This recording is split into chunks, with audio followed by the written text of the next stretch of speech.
Okay. Hello, hello, hello. Welcome. I'm just starting this up. Let me get the tech going here. Going to share my screen. And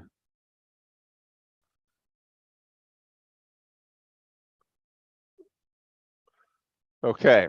So I want to jump into this. My name's Paul and president, founder of GIANTCALL Media. And I do this. I love to give back and just teach you and give some value on things that are helping me as I grow my business and then when I'm working with others. And I've talked about these 5 components here before, but I want to dive into a couple things I haven't talked about before, some hacks, which for each of these areas.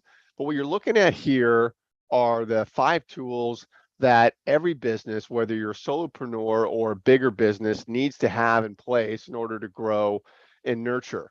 And I just see too many businesses, especially smaller businesses, especially solopreneurs, that don't have the pieces in place, and then it just is a choppy build, and people stop, spend money on things they shouldn't spend money on. So these are 5 foundational tools. Now there's more beyond this that plugs into growing a business, but I always counsel people, get these down first, get these moving along and humming along, and then you can start to build from here, because most don't even have these, even bigger companies. So let's jump into this.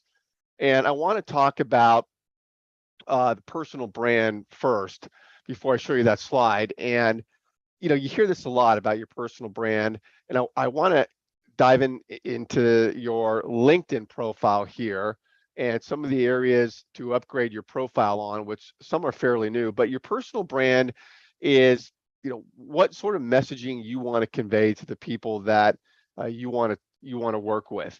And it really, you dive into the colors and the fonts, the images that represent you, the sort of the tone of what you're all about. And you got to put some thought into the personal brand. And recently is interesting. I had a discussion with somebody who asked me, as client said, "Hey, I've got a corporate brand. So how do you weave the corporate brand with your personal brand?" And it's a case by case scenario, but I say that mostly people want to do business with other people. And so leading with your personal brand as you develop that gets people to know, like, and trust you. And the corporate logo behind your personal brand is the foundation, the big resource, the pillar behind what you're doing. But leading with the human side of your business, your personal brand, gets you in front of people in a more efficient way and just gets the conversation started. So I say you got to look at your business and your company, what you're offering, and then really create a symbiotic relationship between the corporate logo, your personal brand, and how you go out to the world. So the reason your profile on LinkedIn, as we get into your brand, because your personal brand, we're all on LinkedIn, it's a professional site. Your personal brand really can shine on platforms like LinkedIn. And of course, you have then consistency of your personal brand across all the places you're showing up. But let's talk about LinkedIn here. People are going to LinkedIn, they're making value judgments about you. Certainly, your prospects are looking at you. If you're reaching out, trying to talk to people, they're checking you out. And so it's critically important to make a good first impression. We would in real life if we were walking into a networking event. And so it's the same on LinkedIn. And so I want to control my story wherever I'm showing up. I want to control my messaging. I don't want people trying to figure out what I do with any of the businesses that I'm growing. Want it to be evident. And so the messaging is key. And if you don't develop your brand and your messaging, your value statements, all of those things on the LinkedIn platform, then you're getting into a tricky space where the results aren't going to be what you want for even people getting on a phone call with you, because they're seeing you, your best foot is not forward, and you got issues there. So for people making judgments about you, you want to develop your personal brand on LinkedIn. Also, LinkedIn's judging you and they're scoring you, called your social selling index. And so we've all got this score of a 1 to 100. 1, you're lousy, 100, you're great. And they're looking at things like your brand on LinkedIn. And are you using all the bells and whistles on your profile to stand out and be different? Because LinkedIn wants those type of people on the platform. They're competing with other platforms, really getting an ad revenue, all these things. So they want dynamic people that are using the platform appropriately on it. So let me get into a couple of things I want to show you with the LinkedIn profile. First of all, these are things I'm showing you these because I see these overlooked often. And the first thing I want to point out here is your name pronunciation audio recording there. And so this is next to your name there if you do it. You do this on the mobile version of LinkedIn, and it's a quick audio recording of your name, but you can use this, excuse me, you can use this to your advantage by really having a kind of a welcome message there. It's I think it's about 20 seconds or less, 15 seconds or less what they give you. But if you have it, this will show up here. And again, it's just another tool on the site. You're standing out, you're using all of them. And so this is the audio recording of your name. And it was put there so people pronounce your name appropriately, but use it as a tool and check it out. You can go to my site and check out how I've done it. But do you have this on your site? The other thing I want to point out, fairly new here, is this hyperlink here that shows up in the top of your page, and this goes to wherever you want it to go to, another website, a video. But you set this up, and this is when you go into your profile, edit your profile, and you'll see the ability to add this hyperlink here. Again, it's new, and so mine goes to as you can see there, LinkedIn cheat sheet, and I have kind of some offerings there. People click on that. So have you done that? Do you know how to do that? So check that out. That's a nice feature on the top of your profile. This also is fairly new. They moved the services section up here, and this shows up at the top of your profile page there. And very interesting. I really like this. So let me show you what this looks like. So if you click on that, if you go here, you click on see all details, you'll come here and you'll scroll down. This is where it goes to, and this is your services page, and you can mark down what services you're focused on, but importantly, your reviews show up here. And so this is where you can invite people to review you. You see this button here, and sort of best practice here is talk to somebody beforehand and say, hey, I'd love for you to review me, and make sure they know the invitation is coming because people might not see it, and then send them the invite and they review you right here. It's great. And again, LinkedIn wants you to do this. It looks great. And I recently had an executive coach I'm working with. They got a kick out of it because they set this up and somebody actually requested a proposal from them through this site. So it is the real deal. Okay, media. So the media section here, featured media section, has been moved up also to the top of your site. And you want to take advantage of this because you can get it to pop there by having colors, some videos up here, images, and you want to, add media here. Again, it just makes your profile stand out. So when you go to your profile and you edit it, you click here and you can move these around and add media. Now, I will say that LinkedIn's made it very easy to add media up here. As an example, here's a post, one of my posts. If you click the 3 dots of a post, let's say you have a killer post you put out, a video, whatever you did, and you want to feature that up there, you click on the 3 dots, and then you click on feature on top of profile. And LinkedIn will automatically move it over to the media section, the featured section here. So very easy, way to get media up on your profile, do that. Look at your best posts, put them up there, swap them out. You can put quite a few here. This scrolls over, but take advantage of that for sure. And so the idea here with your profile, as I move on, is think about your personal brand. And I'm going to send you, if you registered for this, we got some great people watching here on Zoom, and we're streaming this on YouTube, Facebook, LinkedIn. We're kind of out there.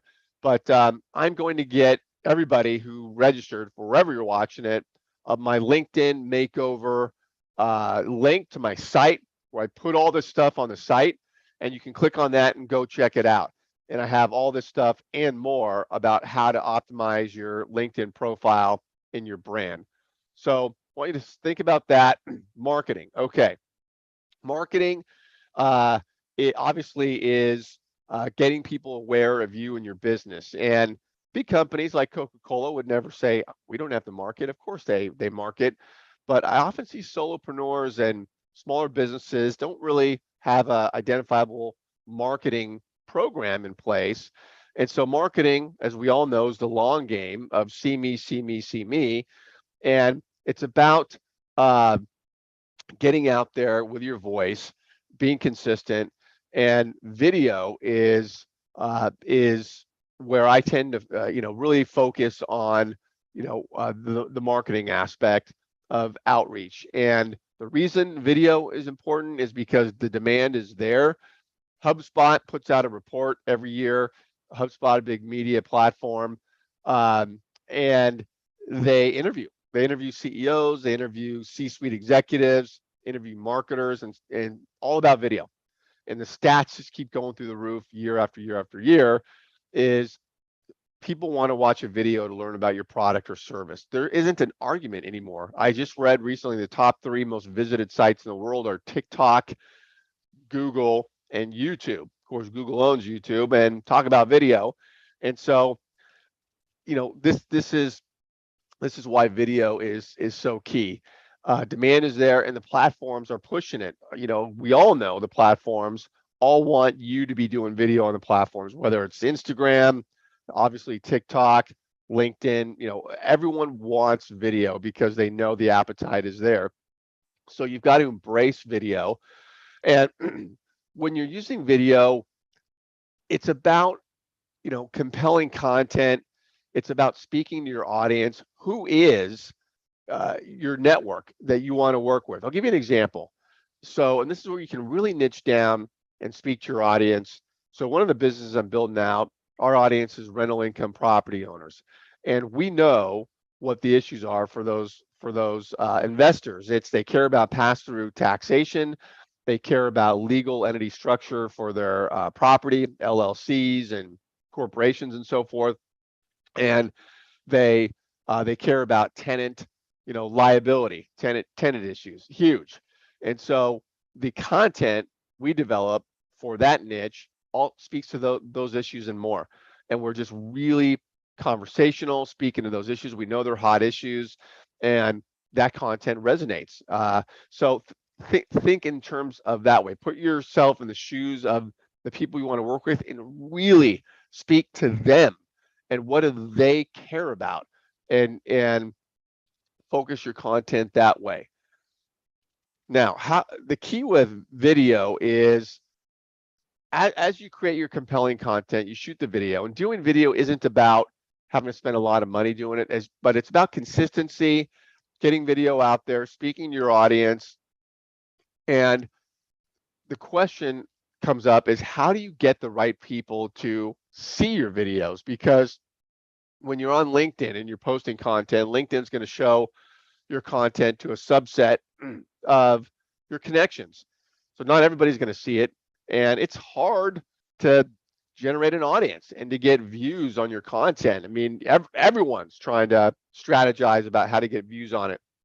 So I say, as you're incorporating a video strategy, you got to do it. There's just no question mark around it. Get a video strategy going, but now you want to get people to see it. So when you upload video to LinkedIn, you're putting it out there, a subset will see it. So you're going to, get more impressions on it, especially if you do it more and you have a big audience you're connected to. But then there's some hacks here to make sure the right people see it. So here's an example. You have a great piece of content that goes out, strategically tag your hot prospects. So always have a list of your hot prospects at the ready. Who are they? I've got a list over here. I know who they are. I can easily access it. It's up on my computer. And as I'm going through my workflow during the day, I know who they are, and I'm making sure they see my stuff. And so this is how you do it in the summary of your post. So you just mention your hot prospects, and you 5, 6, 7 at a time. And during the course of a week, you could hit easily 40, 50, 60 hot prospects, and they'll get notified. They're mentioned in the news feed. Human nature will take over. They'll check it out. But what this does is it just gets you visibility and your content visibility in front of the people you want to see it. So your general network will see it. Then you're going to tag right here. You can also do it down in comments, but I tend to do it up here just because I mention these, post it, and move on. Also, the way people are going to see your video is email. You're going to send your video out through an email nurture campaign. YouTube. So your library of videos is YouTube, obviously owned by Google, and that's going to help you in several ways. First of all, with search, depending on what industry you're in and people searching for you, your YouTube videos is going to help with the organic search results of Google, and SEO and that sort of stuff. And so really important to utilize YouTube and have a big library there. And then I can't tell you how many times I've had conversations with people, prospects. I'm talking, and we talk about a subject that we shot a video on, and I'll say, hey, let me send you a video, and I hang up, and great, hang up, go to YouTube, grab the link, send a video, 2 or 3 minute video on the subject we were just talking about that they're interested in. Unbelievably powerful. And I'm consistently doing that all the time. It's become a practice.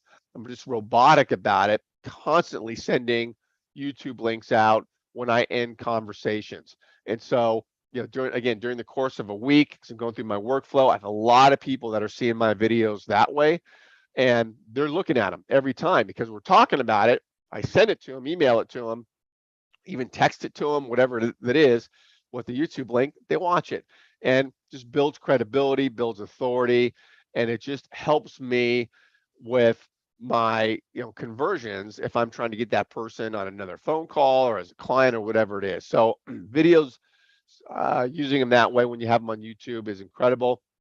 That's the manual send where you're sending them out. So if you have videos, where are they? And are you doing this? Are you consistently sending them out? And this is not a time-sucking thing. This is you hang up the phone call, send an email with a video. It takes 5 seconds. Boom, you're done. So there's also the auto send. So depending on what tools you have, you can set up auto campaigns through direct messaging on LinkedIn, for example, where you have like a really great video. You spend a lot of time on it. You want certain of your prospects to see that video. You can identify your hot prospects and you can automate that. We have a dashboard we use, but you can tag hot prospects, and then do you have the ability to auto send campaigns to your network? Because if you're like a lot of people, you have probably, well, certainly hundreds, if not thousands of network connections on LinkedIn. How are you talking to them over time, and nurturing them? And if you get the right processes in place to auto communicate with your network, you can do things like send videos out that that are directed to them. You've taken the time and made a great video. Website, of course, you have a website, landing pages, videos going up on there, and again, different strategies there. There's SEO for websites. If you're a smaller company or a solopreneur, maybe you're not doing SEO, but you got landing pages you're using. and your videos are up there, and then you're directing people to your landing pages. So so people are seeing your videos that way. And then Google My Business is, do you have a GMB site? And this is free. You set it up on Google, and you can have videos up there, 20 seconds or less. And Google really wants you to have this. They push it. Set that up. It is, again, as people are searching, and you've seen these, GMB sites, because when you're searching, you see the map on there that comes up on Google, and you see the GMB site right there. And Google's made this very interactive. You can click a button to call the business. You can watch a video, images. So there's content, there's photos of people that work there. And so the GMB, do not take that lightly. That is a great tool. If you don't have it, get it up there and take a look at it, customize it for you. It really does matter. These things all matter. They're legit. Lead outreach. Okay. This is where your, lead generation campaigns, lead outreach, building your network, whatever you want to call it. The main priorities here are, you want to have a big network, big network. And the reason being is, the more people you have that you are connected to strategically, you're not connected to Tom, Dick, Harry, Jane, Sal, all over the place, but you're curating the people you want to network with, and you're connecting, then you can make more noise, and the right people will find you. And so I just like to have a big network, and I've got, I know that that I can get more eyeballs on my stuff. I have a bigger network. So expand your network, get connected with people, and go crazy with that, with the right people. But certainly expand your network on platforms like LinkedIn and everywhere. Lead outreach. I also want to talk about just having constant conversations. And there's there's for most people, I'd say almost all people, the most powerful interaction is when you're talking to somebody, versus messaging, texting or DMing or whatever it is. And so as you're building out your business, I'm of the mindset you just want to have conversations nonstop, be talking to people over and over and over. So do you, ask yourself this, have an identifiable and repeatable process to reach out, connect, and have conversations. And there's a school of thought there that on the conversations, as you're reaching out, is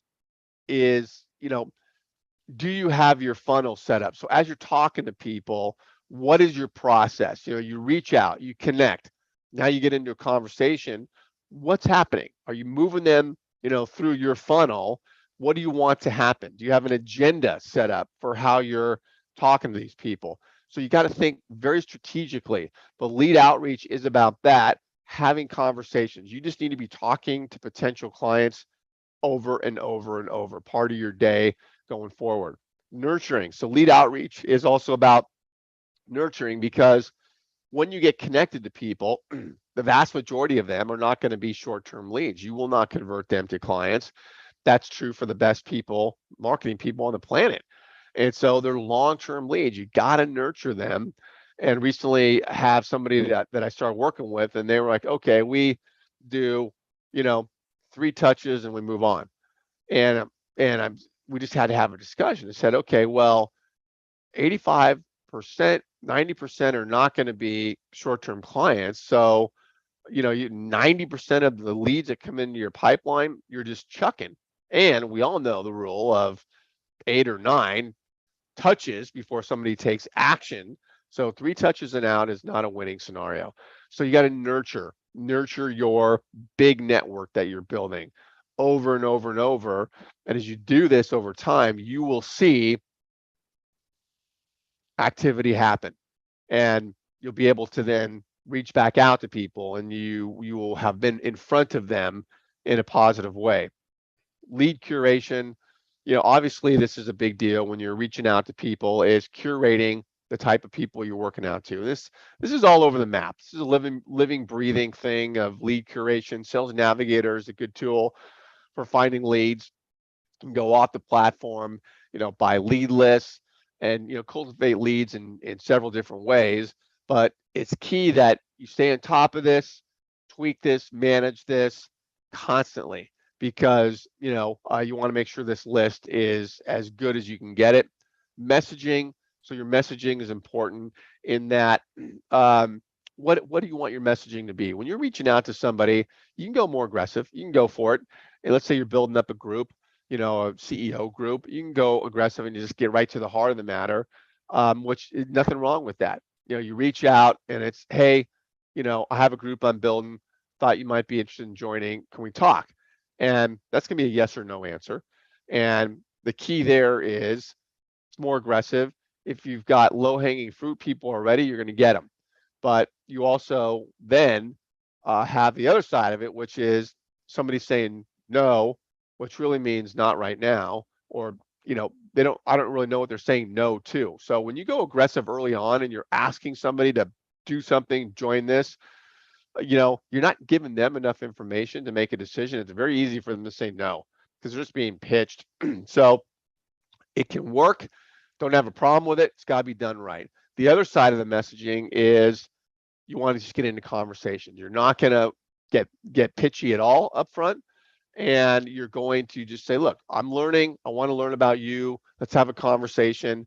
And that way you get them on the phone. And that's when you do your best work, is start building rapport and so forth. And then start introducing what you're doing and learn what they're doing.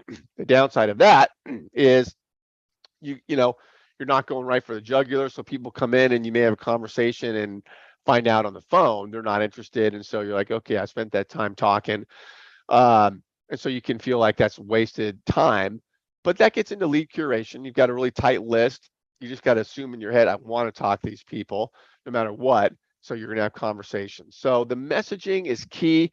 Messaging, again, is all over, needs to be managed. And messaging can change, should change. Climates change, business climate changes, messaging changes. So and campaigns change. So you got swap up the messaging. Bottom line is process. Do you have a process? Big on processes. Process for reaching out, building your network, talking to people. And so if you process this out, it's robotic, and you should be having conversations. Virtual events. So I want to show you this. We have an event tomorrow with somebody I'm working with. I'm going to show you that in a minute. And love this channel. I talk a lot about this. This is doing LinkedIn Live, LinkedIn events, incorporating Zooms in there to build authority, engage, and get, really target the people you want to talk to. So it's about consistency, typo here, compelling content, and awareness. These are all the things that go into your event. So as you're doing these events, maybe it's monthly and you're doing a LinkedIn Live. We all got that now. LinkedIn events, they revamped that recently. And then Zoom, we all know Zoom. As you're doing these and you're inviting people to Zoom through email. We've got a great nice big audience now on Zoom. So I got a big email list and we send it out, and glad everyone's here. But so you're doing it on Zoom and you stream everywhere. And what it's about is your content, again, like your videos, like your virtual events. What is the content that you're putting out there? Are people going to come and watch? And how what what challenges and opportunities are you speaking to with the people you want to help? And these virtual events are great for awareness. Top of the sales funnel is awareness. You just got to get people to be aware of who you are. And so these events are a great way to do that. And let me give you an example here. Vistage is the world's largest CEO peer-to-peer advisory group, incredible organization. And here's an event happening a couple of days. And this is what we like to see here. So set up this event, and this is a live event. This is not an online event. This is in person, but we're using the LinkedIn event to get people aware of it and then get some engagement for Mary here on the left for this event. And it's on her Vistage guest day. So she's been, us, her, all of us have been, in a concerted effort to invite people. So strategic people in her geographic area that she wants to join her group. These are leaders, spheres of influence, CEOs. And so she's got a nice list of people that, have started to express some interest. So now in the LinkedIn event portal, where you're inviting people through the LinkedIn event portal, and there's some search functionality in the LinkedIn event portal. You can invite one by one. Again, this gets back, who are your hot prospects? Invite those people and more. And you can see, I could page down here, but these are the people that show up, and this is a networking tab in the LinkedIn event portal. And now these people express interest. Will they show up? Well, people are going to do what people do. Maybe, some wills, a lot won't. It's human nature. But the key is, this is a captive audience. They now are aware of Mary. So we won a battle here in the war. They're aware of her. They weren't aware of her before. Now they are. We're inviting, and they see the great event she's putting on, and it just builds credibility for her because she's reaching out to these people in different ways through connecting, messaging, conversations, her videos. She's tagging these people on her videos.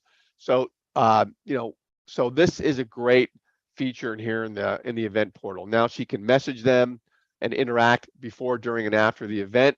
And for those that don't show, she's going to follow up. We've got a very tight process for engaging with these people who are expressing interest in her event. So it's very cool. Email. All right. The reason email is important is a lot of people, get down on email because they think it's dead. They don't do it right, and they poo-poo it. Email is very powerful, and it's about collection. First of all, email is about having a process to collect email, to get it into your distribution system, like Constant Contact. But I treat email like a piece of gold because you can speak to somebody and you can proactively reach out and communicate. And if you develop a list properly, nurture a list properly, you will eventually get a group of your email subscribers who open your emails, interact with you, like it.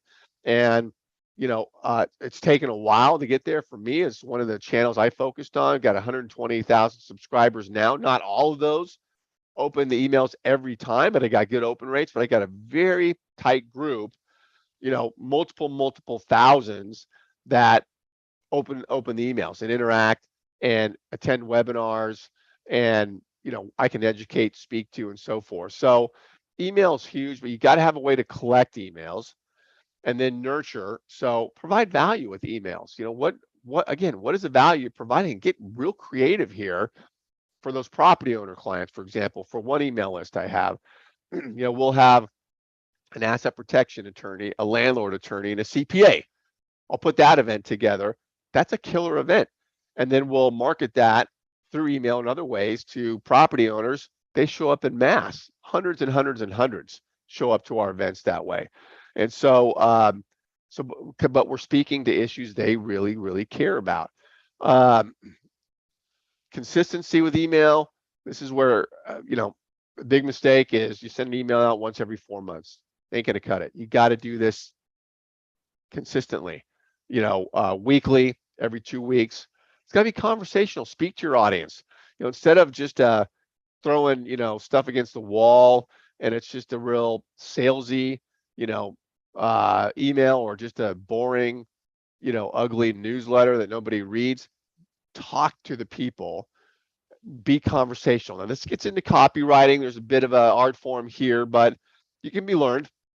And you want to make your emails conversational. And when you're doing video, it's great because then you have your videos conversational. People like video, and your videos getting out there. So email is huge. And I'll say that as I get back here,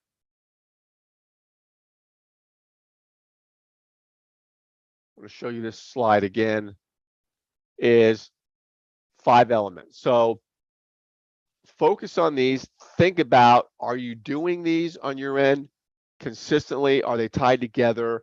And I always want to say, this isn't about having to do this all day long every day, because we're all very busy people. But if you get these pieces down, connected, and you're doing them, and they're all supporting a common endeavor, then it flat out just works. All right, so look for the follow-up email communication. I'm going to send everybody that registered wherever you watch this, and I will get you out the LinkedIn makeover link. So check that out and make sure your profile is updated with everything I show you. Okay, we'll see you next time.